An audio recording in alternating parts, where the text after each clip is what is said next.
ভারতের স্বাধীনতা আন্দোলনের সঙ্গে স্বামী বিবেকানন্দের নাম জড়িয়ে রয়েছে। যুব সমাজের পথপ্রদর্শক স্বামী বিবেকানন্দের কর্ম ও বাণীকে সমাজের মাঝে ছড়িয়ে দেওয়ার লক্ষ্যে মুক্তি পেতে চলেছে বিবেক। পরিচালনার দায়িত্বে বাংলা তথা দেশের অন্যতম টেলিভিশন ও মিডিয়ার বিশেষজ্ঞ অভিজিৎ দাশগুপ্ত। কিন্তু এই প্রজন্ম যেহেতু রিলস আর সোশ্যাল মিডিয়ায় বেশি আকর্ষিত, তাই তাদের মতন করে ডিজিটাল পদ্ধতিতে বিবেককে তুলে ধরেছেন তিনি। ৮০ মিনিটের স্বল্প দৈর্ঘ্যের তথ্যচিত্রের প্রযোজনায় রয়েছে অম্বুজা নেউটিয়া গ্রুপ।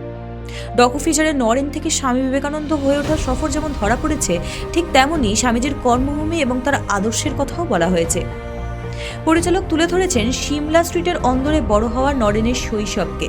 বিবেকানন্দ হয়ে শিকাগোর সভা কিংবা তারও আগে পোরবন্দর, মাউন্ট আবু, কেপটাউন জুড়ে ধর্ম শিক্ষাদান, শ্রী শ্রী রামকৃষ্ণ পরমহংসের যোগ্য উত্তরসূরি হয়ে ওঠা সফরকে।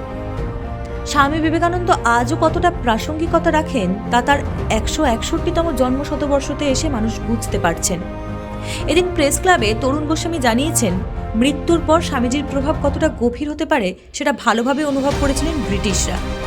এই বিষয়ের প্রতি আগ্রহী করে তোলার লক্ষ্য নিয়েছেন হর্ষবর্ধন নেউটিয়া। ডিজিটাল পদ্ধতিতে অডিও ভিজুয়াল মাধ্যমে স্বামীজিকে নিয়ে কাজ করার সাহস দেখিয়েছেন তিনিই প্রযোজক। নিজের কিশোর বয়সের ঘটনা উল্লেখ করে তিনি বলেন, তার প্রপিতামহ প্রতি সপ্তাহে গোলপার্ক রামকৃষ্ণ মিশনে যেতেন। সেখান থেকেই স্বামীজির সঙ্গে তার পরিচয়। এই চিত্রনাট্যে ভয়েস ওভার করেছেন তিনি। রামকৃষ্ণ মঠ মিশনের ৭ জন সন্ন্যাসী নিয়ে এই চিত্রনাট্য তৈরি হয়েছে। পরিচালক বলেছেন, এই প্রজন্ম শর্ট অ্যাটেনশন সিনড্রোমে ভুগছে। রামকৃষ্ণ মঠ নিরলসভাবে ঠাকুরমা স্বামীজির কথা প্রচার করেছেন, সাধনাও করছেন। চীনে বিবেকানন্দ সেন্টার খোলার প্রস্তাব পেয়েছে রামকৃষ্ণ মিশন। অভিজিৎ দাশগুপ্ত এর আগে নরেন নামে শর্ট ফিল্ম করেছেন। সেখান থেকেই বিশেষ দৃশ্য সংযোগ বিয়োগের মাধ্যমেই এই ফিচার তৈরি করা হয়েছে।